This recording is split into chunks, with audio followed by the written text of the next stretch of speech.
Bonjour Boker Tov. Bonjour, oui. Merci d'être avec nous ce matin. Alors pour parler de plusieurs sujets que vous avez choisis, que vous avez sélectionnés un peu dans l'actualité économique de l'État d'Israël. Et le premier sujet que vous avez voulu mentionner, on va dire c'est peut-être un bon sujet sur la qualité de la vie en Israël. Elle semble s'améliorer, n'est-ce pas ? Oui, vous avez remarqué que l'Institut statistique publie toujours apparemment la veille de le Bureau national des statistiques israélien, la veille de nos chroniques, met des statistiques intéressantes pour qu'on en parle le lendemain avec vous. Et une fois par an, ils font ce qu'on appelle en hébreu Madad Eichut HaChaim, en français, mesurer la qualité de vie. Ils ont 35 paramètres. Et ils classent comment les gens sont satisfaits aussi, et aussi les bons points, les moins points. Alors, les points moins, les plus problématiques. Alors, d'abord, quelque chose que tout le monde a fait comme le point là-dessus, c'était de dire quelle est la ville la plus agréable, la ville en Israël. Ouais. Si je vous pose la question, qu'est-ce que vous diriez ? Alors, moi, je sais la réponse. Alors, donc. Vous savez, vous l'avez vu. c'est Ramat Gan, ils ont dit. Et par les critères. Mais pourquoi Ramat Gan ? Alors, ils ont dit justement, ça nous permet de voir qu'est-ce que sont les critères qui sont jugés. C'est d'abord la façon dont les gens gagnent leur vie. Que les salaires là-bas sont plus importants qu'ailleurs. Ah bon ? Les résultats au bac est plus important qu'ailleurs. Voilà, c'est ça. C'est-à-dire et point de vue éducatif et point de vue ce qu'on dirait plus spirituel et point de vue aussi de l'argent, c'est des choses. Maintenant la ville qui est la moins cotée, qui est moins bonne, c'est Bat Yam. Qui est la plus problématique, par exemple. Justement, par rapport à ces critères. Et par exemple, où se situe Jérusalem, si vous vous souvenez ? Au milieu, je crois. Au milieu, oui. Maintenant, parmi les 35 paramètres qu'ils vont, ils ont dit, je crois, je me souviens plus ou moins 10 qui ont mieux, 20 qui n'ont pas changé et un petit peu qui vont moins. Ouais. Le grand problème, on en parle souvent, je crois, dans cette émission, que les gens se plaignent et qu'on voit qu'il y a un problème de fond, c'est le problème de la circulation en Israël. Okay. Les bouchons, en français, on dirait. Et apparemment, Israël est très en retard point de vue transport public. Il y a des raisons à ça, je suppose, historiques à ça. Okay. Mais comme les gens ont de plus en plus de voitures, parce que justement, le service public du transport est défaillant, alors c'est quelque chose qui mord la queue. Et donc, les gens perdaient beaucoup de temps dans les transports. Et c'est de ça que, objectivement, et aussi ce que les gens ressentent, le point faible apparemment d'Israël. Et je sais que c'est connu que dans les prochaines années, le gouvernement, quel qu'il soit, et il y a des projets pour justement essayer de voir qu'est-ce qu'on peut faire là-dessus. Alors ça c'est pour ce qui est de la qualité de la vie. Mais, juste une question. Parmi les paramètres, est-ce qu'il y a, c'est-à-dire comment on place par exemple le dossier de la pauvreté, 1,5 million d'Israéliens qui sont considérés comme vivant en deçà du seuil de pauvreté. Est-que ça, je suppose que ça doit c'est une bonne réduire ce quotient. Alors justement, c'est une bonne remarque que vous faites. Je n'ai pas vu là où ils ont détaillé des choses que ça soit un paramètre. Encore une fois, on a parlé du point de vue de choses parce que encore une fois, la statistique, on en a parlé plusieurs fois dans les émissions. On parlait de pauvreté en Israël et il y a des rapports qui sont faits pour ça. Là, à mon avis, c'est plus point de vue de ce qu'on appelle la qualité de vie. Ils ont voulu plus aller sur des choses plutôt que par rapport à. Ça veut dire les loisirs, le tourisme, etc. Ça, oui, ça les paramètres. Oui. D'accord, oui. Ok. Eh bien, c'est intéressant. Où est-ce on peut consulter ça, ces données D'abord, c'est dans l'Institut de la statistique. Okay. Et aussi, vous avez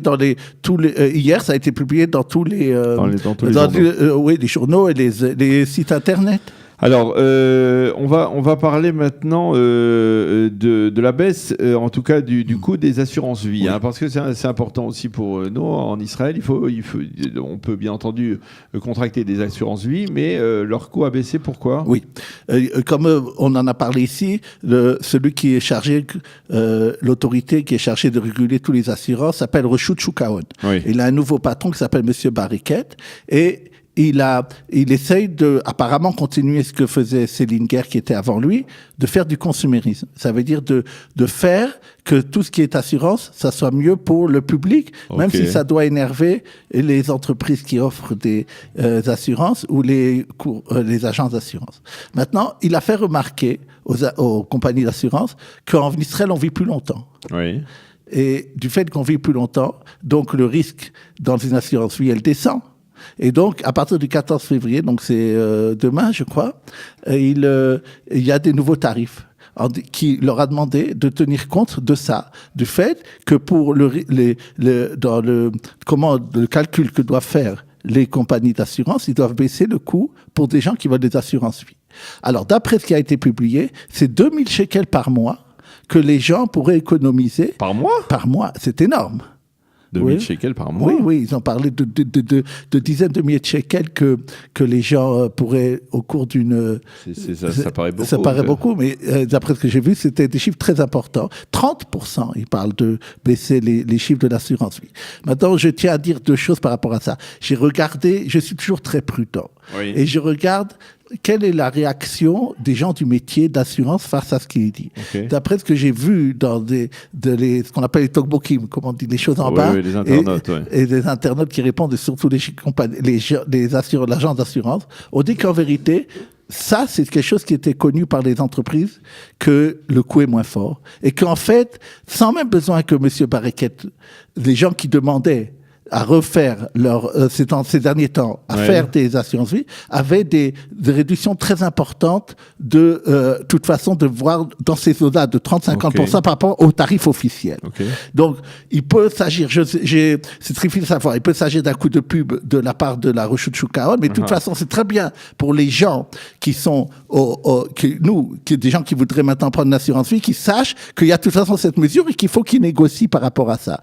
Maintenant, on a parlé souvent, et là je dirais juste une toute petite phrase, il y a ce qu'on appelle les bitoir menalim, bien que c'est pas ce qu'on a dit, c'est pas pour des dirigeants, c'est lié aussi à l'assurance vie, parce qu'il y a dedans c'est lié aussi à cette baisse-là.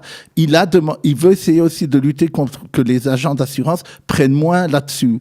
Et il a un conflit avec eux, je sais pas comment ça se terminera, et il y a quelque chose qui se passe dans l'assurance. Alors, vous nous annoncez également que la société Partner, qui est une société de téléphonie essentiellement, eh bien, va se lancer dans les cartes de crédit. Qu'est-ce que ça veut dire, qu'est-ce que dans les cartes de crédit ? Vous m'avez dit que votre femme, vérifiez bien que vous n'ayez qu'une carte de crédit. Mais vous avez une femme qui est vieille au grain. Vous savez, en Israël, c'est d'avoir des cartes de crédit. C'est une habitude. C'est une habitude, des gens en ont 5, 10. C'est une mauvaise habitude, en général. Oui, vous êtes d'accord avec moi ? Je pense. Et alors, ça veut dire que Partner aussi aura sa carte de crédit, comme Rami Levy, comme le El Al, et comme toutes ces compagnies. Tout à fait. Et vous comprenez bien que Partner a beaucoup d'abonnés. Et donc, il a une grande clientèle. Maintenant, qu'est-ce qu'il veut faire ? Il veut utiliser le fait qu'il a beaucoup d'abonnés de gens pour, comme Superco, ça veut dire qu'il propose de fidéliser aussi et de donner des hatavot, et donner des bonifications de fidélisation. Maintenant, Partner, ce qu'il veut faire, et ce qui est juteux pour les entreprises de crédit, les cartes de crédit, c'est les prêts.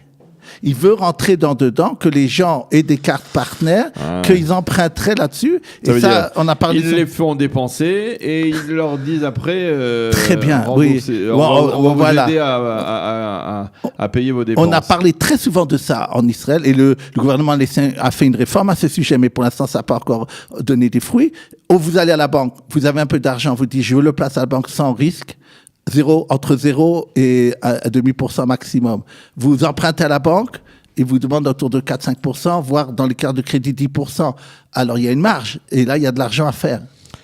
Alors, c'est intéressant, effectivement. Et dernier point, que vous avez... Alors, vous parlez d'une entreprise israélienne qui proposait d'aider à récupérer, on va dire, des impôts et qui aurait apparemment trompé, en particulier des Israéliens handicapés. Quand vous faites Internet, souvent vous avez des publicités on pouvait récupérer par nous des impôts et des choses comme ça. Et les gens qui donc se sont s'intéressés à ça, et ils ont s'adressé à cette société, je crois que ça s'appelle Ishras Hashkaot de Rishon LeZion.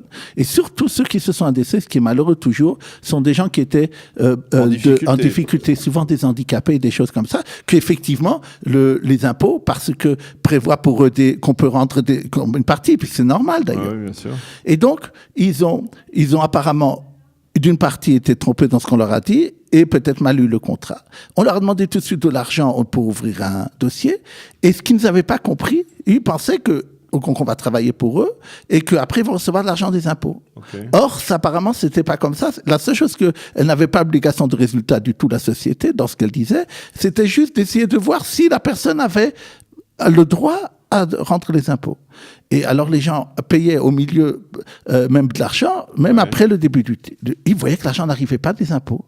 Et alors, ce que je vous dis, c'est des décisions de justice. Ils sont allés se plaindre dans ce qu'on appelle Tviot Ktanot, et ils sont allés, et c'est plusieurs personnes, c'est pas une personne, c'est quelque chose. Ils sont allés se plaindre que, apparemment, ils ont été trompés. Et la justice, bien que la société prétend que le contrat lui permettait de faire ça, a considéré qu'il y avait ici escroquerie et a demandé à cette entreprise de rembourser à ces personnes-là ce qu'ils avaient payé. Et donc, je fais ça, je vous dis, c'est très, très important quand vous voyez des publicités de ce genre, des sociétés qui peuvent vous aider. D'abord, de voir que c'est des gens qui ont pignon sur eux, qui c'est pas...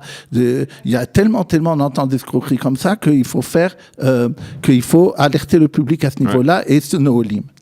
Eh bien, c'est ce qu'on fait avec vous, Daniel Guggenheim. Merci de nous avoir éclairé sur ces sujets, toujours très intéressants. Merci beaucoup d'avoir été avec nous ce matin, et on se retrouve mercredi prochain. Mais avant tout, vous vouliez faire une annonce, puisque on l'a appris, on en a parlé cette semaine. Vous êtes le gendre de la rabbinite Shushna qui est décédée cette semaine. Alors, vous vouliez annoncer les Shiva, effectivement. Oui, d'abord, merci Kalita qui nous a que le lendemain, on est comme une famille ici. Vous avez, je crois aussi, c'est important parce qu'on parle de Kalita. La famille Shushna a beaucoup aidé pour l'Aliyah en Israël et a fait beaucoup. Et son mari et sa femme. Et je crois que c'était bien que vous ayez parlé. À part ça, ceux qui veulent rendre un dernier hommage, ce jeudi soir à 4h30, 5h, il y a la synagogue qu'on appelle Amekor Chaim, la synagogue des Thunes, la synagogue des Français, au Havet Zion, une cérémonie avec Amekor Chaim 10. Amekor 10 pour terminer les Shiva et tous ceux qui voilà, Teilim à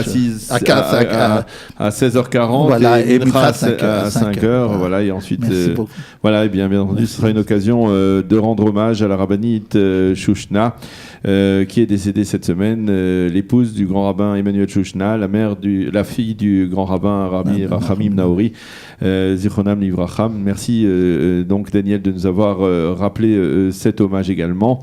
Voilà, nous terminons cette heure d'actualité.